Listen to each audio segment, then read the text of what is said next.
Buongiorno everyone and welcome to the match reaction. 2-1 Newcastle, 2-1 Saint-Maximin. It feels good to be back. Good to be back in the tune, good to be smiling. I can't remember what a win feels like. It's been that long. I think that's a third win in 23 games or something. Saint-Maximin, the saviour. Joked about it. Took the piss. Great Gale. All of them, Nobody is now, really. A bit light-hearted banter and all that banter. But Saint-Maximin, truly the difference today. Oh my days, man. Just sensational. Utterly sensational. Saint-Maximin, you beautiful Frenchman, have my babies. Have anything you want. Anything you want. He's one of the best players we've had in years. Easily. Look at them, man. From his own half, that second goal, from his own half. Burnley players back off. Big Burnley Sunday League busty players all back off, shit themselves. Couldn't handle them. What a finish. What a finish, and what a setup for Murphy as well, who also took his goal well. Instant impact. As far as substitutions go, they don't get any better than that, do they? They don't get any better than Alan Saint-Maximin. In Turf Moor, it is the happy place now. It's Saint-Maximin's dance floor. It is the happy place. Love it. I used to hate Turf Moor. Still not going back next year. But it was absolutely brilliant today. Class. Absolutely class. Got off the train for the second half, and I'm glad it was the second half, not the first half. Yeah. What a win for Newcastle. A massive, massive win. A result that takes us 6 points clear. 6 points clear now. We're Fulham with a game in hand. And we'll get into it in a minute whether we're safe or not. But Keg, what a performance by Saint-Maximin. What a win. It was a little bit disappointing not to see him in the starting lineup, to be honest. After last week, understandable he didn't start last week. I didn't really think that we needed him against Tottenham, as we didn't expect anything from that game. But after Saint-Maximin came on, his impact, 20 minutes on the pitch there, made the difference, helped get a goal. And so today I thought, another week in training, Brucey was bigging him up, saying he's fit, him and Callum Wilson, they're both fresh. I expected Wilson to maybe be on the bench, but I expected Saint-Maximin to be in from the starting lineup. So to see them both on the bench, it was a disappointment, but still got the impact that we needed. First half was a bit of a shite performance, let's be honest. No one really had a very good first half. Burnley were 1-0 up going into the break. And then once the changes were made, Wilson came on at the same time as Saint-Maximin. Didn't quite have the impact that we wanted him to make, but you always feel a little bit more confident having him up front. But Saint-Maximin is just completely the difference maker. Hopefully he is fit now. He's confident. He's got a couple of assists and a goal. We need to start starting him from next week. We've got West Ham next week. He needs to be in that starting lineup because without him, we'd be fucked. So many games, earlier on in the season, Burnley at home. Prime example, Burnley at home when we beat them 3-1. I think he got 2 assists and a goal, something like that. I got a goal and assist, and maybe he had a part to play in the penalty as well. I can't quite remember, but such an important player. Without him, Wilson as well, without his goals, would be absolutely fucking cream crackered. So great impact. Hopefully he can start from next week. Oh, without a doubt. I mean, look, if Saint-Maximin doesn't come off the bench there, that game finishes 1-0 Burnley. We just haven't got any spark. We've just got nothing about it. We're just so boring. In the middle of the park, especially, we've just got absolutely nothing. It's just so fucking boring. When you bring him on, he just changes the game, even if he doesn't have an impact that we want, even if we still lose that game 1-0. We're just more excited. You get him on the ball. He's got the little turns, the little Cruyff turn before his goal. He brings pace to the game.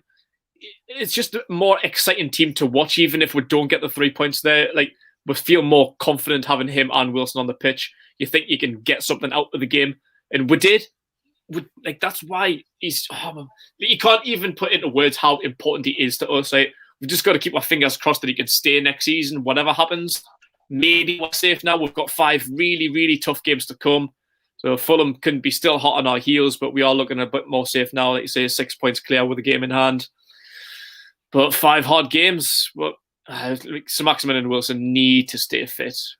Maybe change up a few more things as well. Willock didn't get on the day. I think he's a big player for us as well. So I just got to see how it goes over the next few games. But starting from now, that 3 points was, again, can't even put into words how important that was, because we lose that game and we've got 5 hard games coming up. We could have been in the relegation zone by the end of the weekend. Yeah, we're sitting here now, 6 points clear, game in hand. We're more confident. We're a little bit happier. If we can get a couple, maybe jammy points that you're not really expecting now, but if we can scrape a couple of points out of the next 5 games, and we've got Sheffield United and Fulham at the end of the season. We'll be going into that Fulham game a lot more confident, especially 3 points at Sheffield. Like, we could be safe now. We're looking just good, but we've still got a bit more to do. But with people coming back, need Almiron to hit a bit better form because I think he's been lagging the last couple of games. Need Wilson and Saint-Maximin to stay fit, get on the field, and we could be all right, man. Could be all right. If you had Alfred as this position this time last week, Spurs game had just kicked off. You know, where we were last week, everyone expected Fulham as well to do well. Do you know what I mean? Fulham have completely shot themselves in the foot this week. They did all the hard work to catch up. They had the chance to overtake, to drop us in the bottom three twice. You know, it's last Sunday against Villa, and then Friday night against Wolves. They blew it themselves, really. Fulham blew it themselves, but the big thing is for Newcastle that they performed last Sunday, got a good point, and performed the day, mainly second half, obviously mainly through Saint-Maximin. We've got the results when Fulham haven't. Maybe that's a bit of experience for us. And our Fulham obviously just coming up, but you cannot underestimate how big of a week this has been, because it could have been the complete opposite. If Fulham get one win out of those games and drop us in, then it changes the philosophy of both sides. It changes the mentality. Because the big thing is now is Fulham will be looking, thinking, 6 points off. We've got a game in hand. Both teams, Fulham and Newcastle, have got tough fixtures coming up. This was the week that could define the season, but I wouldn't get too far ahead of ourselves. Yeah, I think there still could be twists and turns. Like, there could definitely be twists and turns, because Fulham have got Arsenal and Chelsea next, but they could get something against Arsenal. Do you know what I mean? They could definitely get something against Arsenal. Arsenal have got that in them. And Arsenal's still in the Europa League. They've got that in them where they can bring a result out. Put 5 past Chelsea last week. And you've seen Fulham go to Anfield and win. Do you know what I mean? So for me, I don't think it's over just yet. When someone said before in the comments, "Do you think we're safe?" It definitely goes a long way. So I'm feeling a lot better this weekend than last weekend or the last few months, really. But I still expect one or two twists and turns. But Newcastle so far have done well this week, and it's unbelievable news to have Saint-Maximin back, proven today.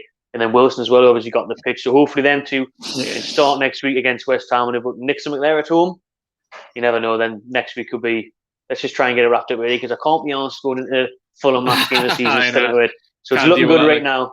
It's looking good right now, but there's still a long way to go. But to have ESM back, just to touch on him again, because he is the difference. He's the game changer today. He is sensational. And you said before, like, hopefully he stays.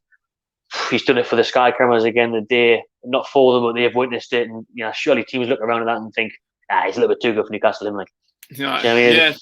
There's got to be teams looking at him. So let's pray he does stay, because he's so important to us, man. He's one of the best players we've had in years. No, definitely. Like, it gives you like excitement that nobody else does.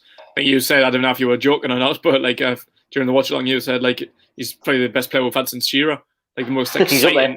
Like the most exciting anyway. Like we've had the likes of like Ben Arthur that gets you out your seat, but over the last 5-6 years, no one gives you the excitement that he does.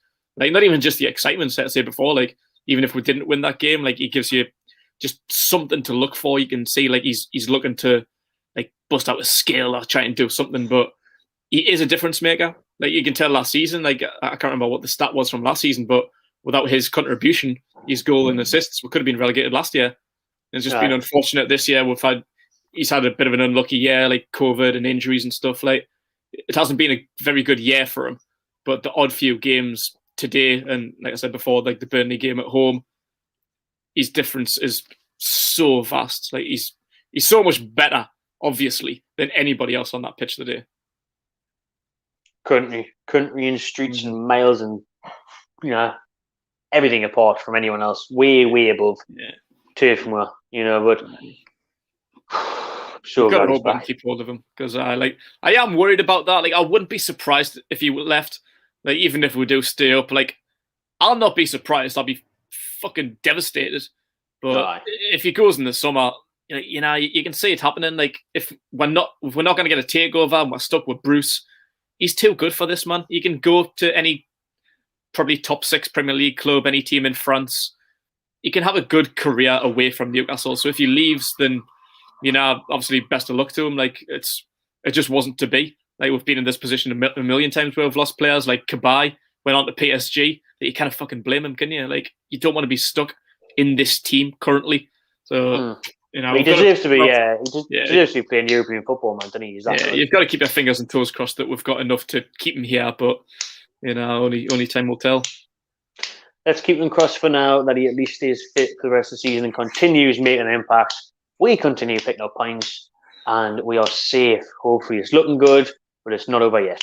Yeah, a long way to go. Cheers for watching, everyone. Drop your comments in. Let me know, do you think we're safe? How good Saint-Maximin do you think you'll stay? And stay tuned to my channel TV. Got plenty more videos coming for your post-match reaction to the Burnley win. Cheers, everyone, and enjoy yourself. Yeah.